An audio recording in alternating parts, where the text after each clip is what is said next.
Hello everyone, Malphite here, and today we have huge news, and that is Flyquest signing Gakgos for their starting top laner, or we don't know if it's starting yet, but it is a signing of this Turkish top laner, fresh 17-year-old, to be sharing the top lane with Bwipo.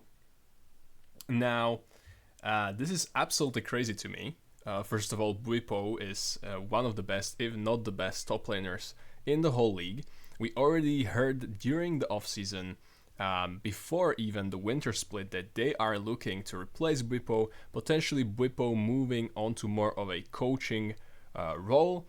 So I don't know if this is something that Bwipo wants as well, if he wants to slowly step away. Originally, I think they were discussing potentially having a 6-man roster with SRTTY.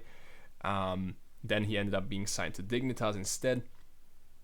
And so I'm not quite sure what to think about this. First of all, I think Bwipo is a great, great character in the whole league. He's very skilled, and he's a really good just thing for the League of Legends. And I think him not playing is not good. I think he's a player that really needs to be in the league as long as possible. But on the other hand, this guy obviously seems like a very hyped rookie from the ERLs, a very hyped talent.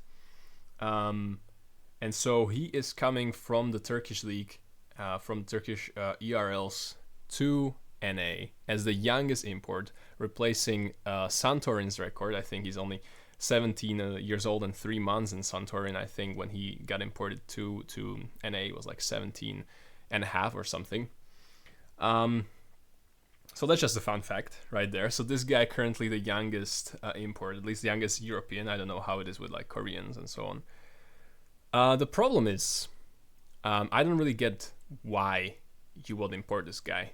The thing is, they're trying to follow the 6-man roster. That's something that we've seen, for example, at the first stand tournament with CFO, where I think in the top lane there was Driver. I remember it was really good, and then Rush maybe, or I don't know what was his name, but basically CFO had 2 top laners, and they were doing pretty well, right? They knocked out TL, I think it was, and then beat Top Esports, I think.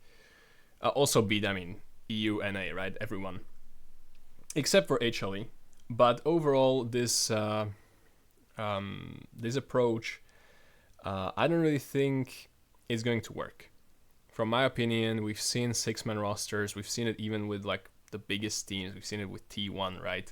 Where Gumayushi is fighting for his spot with Smash, right? The same position that he used to be before, when Guma was the young up and rising talent and Teddy was the mainstay on the team. And after that season, Guma replaced Teddy, and it might just happen so that the Smash will replace Guma, although many fans don't want that.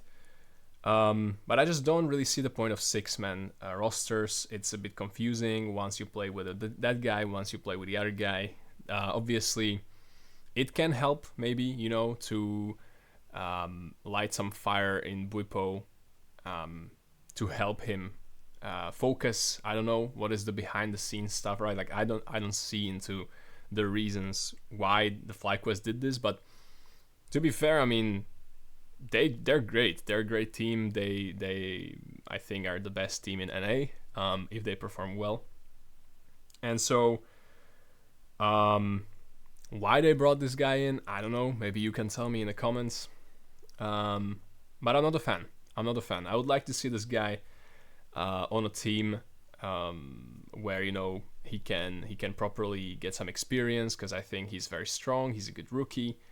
And I think he would shine on potentially an LEC team, right, or something. I think there's still some space in the top lane, but maybe Flyquest knows something that we don't about Bwipo, whether his mental state or physical state, or I don't really know. Maybe he plans to slowly step away and also train this guy to then kind of replace him and become his protege or something of the sort. Is there anything else I want to say? No, that's about it. I'm back. I'm gonna bring you some more news, so you can expect a bit more videos coming from me. Other than that, yeah, it's nice to be back. Let me know in the comments, what do you think about this change? And stay ready, you know, for more videos and some more news. So that's about it, and I'll see you guys in the next one. Bye bye.